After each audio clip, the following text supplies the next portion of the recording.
ఇందిరమ్మ ఇల్లు గురించి వచ్చిన సార్. ఇందిరమ్మ ఇల్లు ఇప్పటికీ 50-60 సార్లు వచ్చిపోయినా ప్రజాభవన్ కి. ఇప్పుడు ఇస్తాం అప్పుడు ఇస్తాం అంటారు. ఈడ లిస్ట్ అయింది, బండగూడ మండల ఆఫీస్ పంపుతారు, కలెక్టర్ ఆఫీస్ దింపుతారు, అక్కడ సీఎం దగ్గరికి పోయినా సీఎం కూడా ఇస్తాం అంటారు కానీ ఏమి అంటలేదు సార్.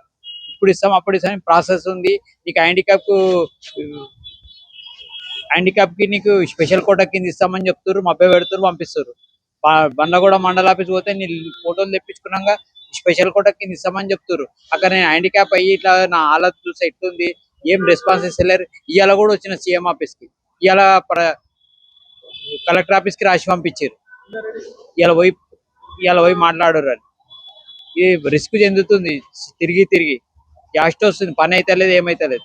ఇంకా కష్టం అవుతుంది చాలా, కిరాయి పైసలు కూడా వెళ్తలేవు. అంటే తిరిగిన పని అంటే ఇవాళ ఒకటే రోజు వచ్చినావా లేకపోతే ఇంత ముందు ఎప్పుడైనా వచ్చినావా? 50-60 సార్లు వచ్చినా సార్. ఇప్పటికి 50-60 సార్లు వచ్చిన ఒక వికలాంగుని గిట్ట పట్టించుకోలేరు సార్, ఎవరు పట్టించుకుంటలేరు.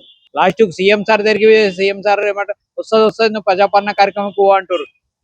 కలెక్టర్ ఆఫీస్ లో సోమవారం ప్రజాపాలన పోతున్నా, ఆడవి ఏం రెస్పాన్స్, ఇప్పుడే నీకు మా తరపు నుంచి నీకు రాసిస్తున్నాం వస్తుందా?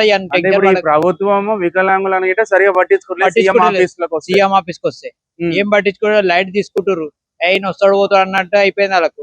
అక్కడ ఏంది పరిస్థితి? ఇందిరమ్మ ఇల్లు ఇస్తామంటారు, లేదంటారు. అక్కడ ఏంది ఇది? మాకు ఇప్పుడు ఏం చెప్పదలుచుకున్నావు నువ్వు సీఎం సార్ కు? సీఎం సార్ కి ఇందిరమ్మ ఇల్లు వచ్చింది, ఇచ్చేసేయని చెప్తున్నా. ఇందిరమ్మ ఇల్లు వస్తే ఇవ్వండి, లొకేషన్ పెట్టండి, ఎక్కడనో చూస్తాం. అది లేదు ఇది లేదు, మాకు పనికోవాలంటే కష్టమవుతుంది, ఇంట్లో కష్ట పరిస్థితి ఉంది. నెల వచ్చేవరకు కిరాయి కూడా వెళ్తలేదు సార్.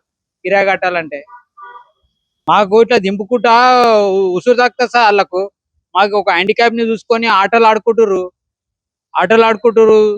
తింపుతుర్రు, ఇక్కడ రా అక్కడ రా అంటారు, కలెక్టర్ ఆఫీస్ కి రా అంటారు. కలెక్టర్ ఆఫీస్ పోతే శుక్రవారం మేము సార్ ఉండడు, బుధవారం ఉంటాడు, 4 గంటలకు ఉంటాడు, 6 గంటలకు ఉంటాడు అని తిరుగుతుండు. పీడీ హౌసింగ్ బోర్డ్ లా ఇవాళ తీసుకోడు, రేపు తీసుకుంటాడు. ఆడ పోతే మేడం కూడా సార్ లేడు, సార్కి ఇవ్వండి, ఎప్పుడు ఇన్వైట్లు ఇవ్వండి, ఇది చెప్తారు సార్. తిరిగి పైసలు కూడా ఉంటలేవు. పీడీ యాక్ట్ ఇవాళ రాసి ఇచ్చారు, చిన్నారెడ్డి సార్ రాసి ఇచ్చిండు. ఇక ఆడికో ఈడికో అంటారు, ఏడికోవాలి. ఇప్పుడు సీఎం ఆఫీస్కి వచ్చినాం, సీఎం ఆఫీస్ కానీ కలెక్టర్ ఆఫీస్ పోమంటారు. కలెక్టర్ ఆఫీస్ పోతే ఇప్పుడు ఏమంటారో తెలియదు సార్. అందు గురించి బాధ వినలేక సీఎం క్యాంపస్ లో ఈ ప్రోగ్రామ్ లో షామిల్ అవుతున్న ప్రజావాణిలో. మా వీడియోలు మీకు నచ్చినట్లయితే సబ్స్క్రైబ్ చేసుకొని మీ అభిప్రాయాన్ని కామెంట్ రూపంలో తెలియజేయండి. అలానే ఒక లైక్ కొడితే మేము ఇంకా ముందుకు వెళ్తాం. అందరికీ మరొకసారి శనార్థులు.